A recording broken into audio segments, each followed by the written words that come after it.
बिस्मिल्लाहिर्रहमानिर्रहीम। अस्सलाम वालेकुम दोस्तों, मैं हूं आपका दोस्त माहिर जावेद और आप देख रहे हैं ज़हद इलेक्ट्रिक वर्क्स।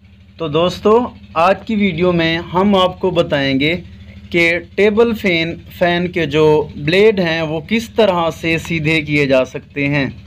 तो दोस्तों, जैसा कि आप जानते हैं कि अक्सर औक़ात ऐसा होता है कि रात को तेज़ हवा या आंधी की वजह से पंखा गिर जाता है, जिसकी वजह से उसके जो ब्लेड हैं वो टेढ़े हो जाते हैं। तो दोस्तों, जैसा कि आप देख सकते हैं कि ये पंखा जो है टेढ़े ब्लेड होने की वजह से ये कांप रहा है और ये वाइब्रेशन शो कर रहा है। तो दोस्तों, ऐसे कांपने की वजह से जो पंखे की लाइफ है वो तकरीबन एक्सपायर हो जाती है, ख़त्म हो जाती है और अक्सर जो इसके ब्लेड हैं वो टूट जाते हैं, इसकी जो मोटर है वो शॉर्ट हो जाती है और जो इसका जंगला है वो भी टूट जाता है। तो दोस्तों, अब मैं आपको दिखाऊंगा कि किस तरीके से ब्लेड जो हैं वो सीधे करेंगे हम। सबसे पहले हम पेचकस के साथ इसके जो ब्लेड हैं वो बाहर निकालेंगे। तो दोस्तों, अक्सर औक़ात ऐसा होता है कि ब्लेड के साथ जो चीड़ी है जिसके साथ ये ब्लेड लगे होते हैं वो भी टेढ़ी हो जाती है और अपनी जगह से हिल जाती है।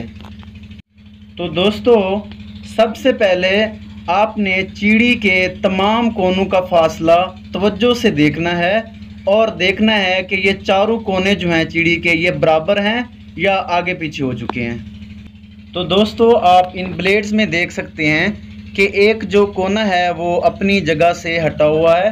तो दोस्तों, इसमें जो कोना अपनी जगह से हटा हुआ है उसके सामने वाले कोने से पकड़कर लकड़ी से ऐसा ऐसा आप लोगों ने चोट लगानी है। तो दोस्तों, आप इस वीडियो में देख सकते हैं कि चोट लगाने के बाद वो कोना अपनी जगह पे आ गया है और तमाम कोने जो हैं वो बराबर हो चुके हैं। अब इस जो ब्लेड्स हैं इसको हम मोटर के साथ पेचकस की मदद से दोबारा कस देंगे। तो दोस्तों, अब आप पेचकस को जंगले के साथ एक ख़ास पोजीशन पे पकड़ लें और चारों जो ब्लेड हैं इसको टच करें। आपने देखना है कि जो चारों ब्लेड हैं वो बराबर जो हैं इस मकाम पे इस पेचकस से टच होने चाहिए।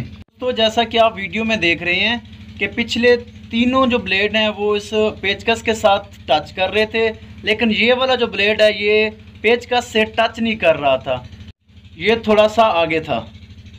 आपने इस ब्लेड को नीचे चीड़ी से पकड़कर पीछे करना है और इसके बाद दोस्तों आपने पिछले ब्लेड की तरफ जाना है और दोबारा पेचकस से चेक करना है कि चारों जो ब्लेड हैं वो एक ख़ास पोजीशन पे उस पेचकस को टच कर रहे हैं या नहीं। तो दोस्तों, आप देख सकते हैं कि चारों ब्लेड जो हैं वो अपनी पोजीशन पे एडजस्ट हो चुके हैं और चारों ब्लेड हमारे पेचकस के साथ टच हो रहे हैं। तो दोस्तों, अब मैं आपको पंखे की हवा बढ़ाने का तरीका भी बताता चलूँ। तो हवा बढ़ाने के लिए ब्लेड का जो सिरा है उसे थोड़ा सा टेढ़ा करना है और चारों सिरों को बराबर जो है वो थोड़ा सा टेढ़ा करना है। ऐसा करने से पंखे की हवा जो है वो बहुत ज़्यादा बढ़ जाएगी। दोस्तों, आप देख सकते हैं कि पंखा अब ना कांप रहा है और ना ही वाइब्रेशन कर रहा है और इसकी हवा पहले से बहुत ज़्यादा है और ये बहुत अच्छा जो है वो वर्किंग दे रहा है।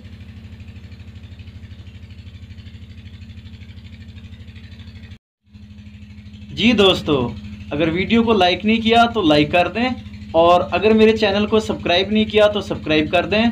मैं हूं आपका दोस्त माहिर जावेद। अल्लाह हाफिज़। अस्सलामु अलैकुम।